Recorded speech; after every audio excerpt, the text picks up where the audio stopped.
Hello everyone, my self doctor Mohammad Zahid, PG scholar in Unani medicine.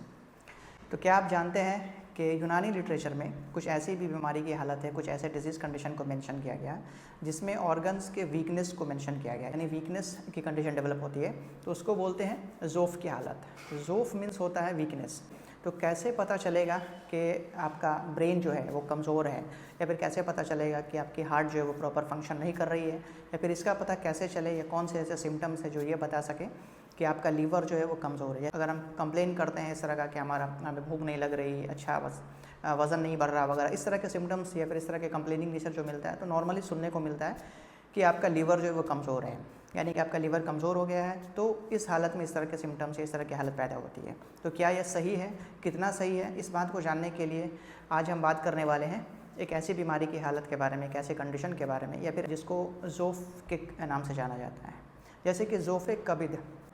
यूनानी literature में एक disease condition है जिसका नाम है ज़ोफ़े कबिद। ज़ोफ़ मीन्स होता है वीकनेस और कबिद बोलते हैं लीवर को। इसका सिंपल सा मतलब होता है कि लीवर जो है वो कमज़ोर है, वीकनेस ऑफ लीवर को बोलते हैं। लेकिन WHO ने इस टर्म को हेपैटिक इनसफिशिएंसी के तौर पे बताया गया है। हेपैटिक इनसफिशिएंसी का मतलब होता है कि हमारा जो लीवर होता है, और लीवर में मोस्ट प्रोमिनेंट सेल जो होते हैं वो हेपैटोसाइट्स होते हैं। वो पूरे लीवर सेल का 2/3 हिस्सा होते हैं, यानी कि मोस्ट प्रोमिनेंट सेल्स होते हैं हेपैटोसाइट्स। उनके बहुत सारे फंक्शंस होते हैं जो कि कम्प्लेक्स नेचर होते हैं, कॉम्प्लिकेटेड नेचर के होते हैं, जो वो प्रॉपरली अपने फंक्शन को कर रहे होते हैं। जो अगर उनके फंक्शंस में, खासकर जो लिवर सेल के फंक्शंस होते हैं वो होम्योस्टैसिस के मेंटेन में या फिर आपके प्रॉपर हेल्थ के मेंटेनिंग में बहुत इंपॉर्टेंट है। लिवर के ज़रिए बहुत सारे एंजाइम्स का प्रोडक्शन होता है, बहुत सारे प्रोटीन्स का प्रोडक्शन होता है, और भी उसके बहुत सारे कॉम्प्लिकेटेड फंक्शंस होते हैं। लेकिन उनके फंक्शंस में अगर डिरेंजमेंट या फिर वो प्रॉपर फंक्शन नहीं कर पा रहा है, या फिर वो फंक्शन सफिशिएंट वे में नहीं कर पा रहा है, तो उसे हेपैटिक इनसफिशिएंसी के तौर पे कहा जाता है, यानी कि ज़ोफ़े कबिद के तौर पे जानते हैं, यानी वीकनेस ऑफ लीवर के तौर पे जानते हैं। तो मोस्ट कॉमन जो प्रोमिनेंट सिम्टम्स होते हैं लीवर के वीकनेस में, ज़ोफ़े कबिद की हालत में, उसमें सबसे फर्स्ट नंबर पे आता है फटीग। फटीग का मतलब ये सिंपली अगर हम समझे उसको तो लेथार्जिनस के तौर पे भी आप समझ सकते हैं, एक्सेसिव वीकनेस, मैलेज की कंडीशन, या फिर नॉर्मल से ज़्यादा अगर आपको नींद आती है उस हालत को भी फटीग के तौर पे हम समझ सकते हैं। या फिर आप अगर कुछ एक्टिविटी करते हैं या फिर जनरली जो वर्क है आपका वो अगर आप करते हैं और उसके करने के तुरंत बाद आप बहुत ज़्यादा थक जाते हैं, तो इसका मतलब है कि आप लीवर के वीकनेस से जूझ रहे हैं, मतलब आपका लीवर जो है वो वीक है, आपको ज़रूरत है इन चीज़ों को थोड़ा असेसमेंट की, क्या वो लंबे समय से है या फिर एक्यूट है। अगर एक्यूट कंडीशन है तो भी उसका ट्रीटमेंट या फिर आप उसे डाइट के थ्रू रिकवर कर सकते हैं, या फिर कुछ यूनानी जो हर्बल अप्रोच है, हर्बल ट्रीटमेंट मेथड है, उसको फॉलो करके आप इस कंडीशन से छुटकारा पा सकते हैं।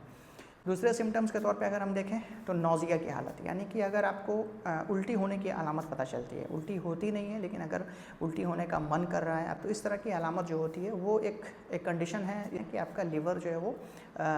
वीक है, साथ साथ में कुछ ना कुछ माइल्ड लेवल पे डैमेज भी है, इसलिए इस तरह के सिम्टम्स दिखने को मिलते हैं। एक मोस्ट प्रोमिनेंट सिम्टम जो होता है, आपका लीवर अगर कमज़ोर होता है तो आपके एक दूसरे सिम्टम के तौर पे जो तीसरे नंबर पे आ सकता है कि वो होता है loss of appetite. Loss of appetite का मतलब है कि भूख का नहीं लगना। कुछ जो सिम्टम्स होते हैं जैसे कि इचिंग का, यानी कि अगर आपके बॉडी में खुजली की अलामत है विदाउट एनी इरप्शन, बिना स्किन इरप्शंस के अगर आपके बदन में खुजली है, बहुत ज़्यादा इचिंग की समस्या है, बहुत ज़्यादा इचिंग हो रही है, तो भी एक वो प्रॉब्लम जो है वो स्पेसिफिकली जो है वो लीवर के कंडीशन में, लीवर के वीकनेस के कंडीशन में आपको ये देखने को मिलती है। कुछ जो है स्पेसिफिक तौर पे जो कुछ पर्टिकुलर साइंस उसको बोलिए या सिम्टम बोलिए जो लीवर के वीकनेस से हो, या फिर लीवर के डिरेंजमेंट की वजह से, लीवर के सेल में कुछ डिरेंजमेंट की वजह से, या फिर कुछ ना कुछ ऑब्स्ट्रक्शन की वजह से डेवलप होते हैं, वो स्पेसिफिक साइन में नंबर 1 पे जॉन्डिस होता है, जिसको मैंने अपने पिछले वीडियो में बताया है। दो चीज़ें जो यूनानी लिटरेचर में सबसे ज़्यादा एक बेसिक टूल के तौर पे समझ लें, जिनके ज़रिए हम लीवर के फंक्शन को, लीवर में जो प्रॉब्लम्स होती है उसको अच्छे से समझ सकते हैं, या फिर हम एसेस कर सकते हैं कि हमारा लीवर जो है प्रॉपरली फंक्शन कर रहा है या नहीं कर रहा है, या फिर उसमें कोई ना कोई पैथोलॉजी डेवलप हुई है। उसके लिए दो चीज़ें जो हमारे बॉडी से एक्सक्रीट होती है, या तो स्टूल और दूसरा यूरिन। इन दोनों की जो क्वांटिटी होती है, फिर इनके जो कलर होते हैं, या फिर इनकी जो कंसिस्टेंसी होती है, इन तीनों के ज़रिए जो है, इन तीनों के कॉम्बिनेशन के ज़रिए, इन तीनों में एबनॉर्मलिटी के ज़रिए हम पता लगा सकते हैं कि लीवर जो है वो कमज़ोर हुआ या नहीं हुआ। स्टूल की कंडीशन में क्या होता है कि स्टूल का जो कलर होता है वो अगर रॉ मीट वॉशिंग्स के कलर के जैसा होता है। सिंपली अगर इसे हम कहें तो यूनानी में इसे कम्प्लीटली इसलिए मेंशन किया गया जिसको बोलते हैं गुस्साली कलर। इसका मतलब होता है कि जब हम रॉ मीट को वॉश करते हैं और उसके जब पानी को पोर करते हैं तो उस वाटर का कलर जो होता है वो जिस रंग का होता है, समझिए कि उसमें हल्का सा खून मिला होता है, और उस कलर के जैसा अगर आपका स्टूल है तो या फिर यूरिन कलर है तो समझिए कि आपका लीवर जो है वो कमज़ोर है, लीवर में वीकनेस है, हेपेटिक इनसफिशिएंसी डेवलप हो चुकी हुई है। और उसके बाद उसकी जो कंसिस्टेंसी होती है, नॉर्मली जब हम ब्रिस्टॉल स्टूल चार्ट देखते हैं तो उसमें कंडीशन 1 और 2 जो होती है वो कॉन्स्टिपेशन की अलामत कॉन्स्टिपेशन को बताता है, लेकिन स्टूल जो 3 और 4 कैटेगरी के स्टूल की कैटेगरी होती है वो चीज़ें नॉर्मल होती हैं, लेकिन 5, 6 और 7 जो कैटेगरी होती है ब्रिस्टॉल स्टूल चार्ट में वो तमाम के तमाम डायरिया और अब नॉर्मल स्टूल की कंडीशन में आती है। तो उसी कैटेगरी के अकॉर्डिंग जो है आप समझ सकते हैं कि उस कैटेगरी में 5, 6 या 7 में अगर स्टूल की कंसिस्टेंसी लूज स्टूल के फॉर्म में होती है और उसका कलर अगर रॉ मीट वैशिंग्स के कलर का होता है तो वो चीज़ें एक प्रोमिनेंट साइन है जो बताती हैं कि आपका लीवर जो है कमज़ोर है, हेपेटिक इनसफिशिएंसी है उसमें, यानी कि लीवर का जो फंक्शन है, हेपेटोसाइट का फंक्शन है वो प्रॉपरली नहीं कर रहा है। यूरिन की बात करते हैं तो यूरिन का भी कलर जो होता है वो उसी तरह का रॉ मीट वैशिंग कलर के जैसा होता है और फिर उसकी कंसिस्टेंसी जो होती है नॉर्मली थिक होती है। तो वो चीज़ें अगर देखने को मिलती हैं या फिर उसका कलर अगर चेंज हो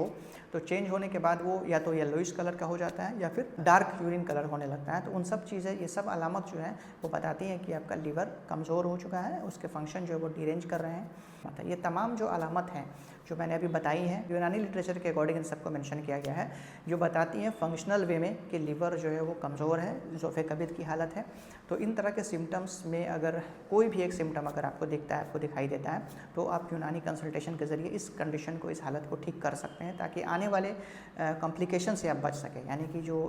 लीवर के सेल्स की जो इंजरी होने वाली है या फिर वो डिजीज़ प्रोग्रेस करके दूसरे डिजीज़ कंडीशन में डेवलप होने वाले हैं, तो उन चीज़ों से आप बच सकते हैं। या फिर ऑब्स्ट्रक्टिव पाथवे अगर डेवलप हो सकते हैं वीकनेस ऑफ लीवर की वजह से, तो भी आप उस तरह के कंडीशन से अपने आप को बचा सकते हैं। और यूनानी ट्रीटमेंट के लिए आप राजकीय तिब्बी कॉलेज एवं अस्पताल पटना के 29 नंबर ओपीडी जो मेडिसिन ओपीडी है वहाँ के आप कंसल्ट कर सकते हैं। कि अगर आप चैनल पे नए हैं तो सब्सक्राइब ज़रूर कर लें और सबसे ज़्यादा इसे शेयर करें ताकि आम लोगों तक ये चीज़ें जो हैं वो ज़्यादा से ज़्यादा लोग इनको समझ सकें। और अगर इस तरह के डिजीज़ कंडीशन से वो सफ़र कर रहे हों या जान रहे हों कि उस तरह की अलामत उनमें है, तो वो चीज़ें वो तुरंत जो है कंसल्ट करके उन्हें ट्रीट कर सकें। नेक्स्ट वीडियो में फिर आपसे मिलता हूँ। थैंक यू, बहुत शुक्रिया, अल्लाह हाफ़िज़।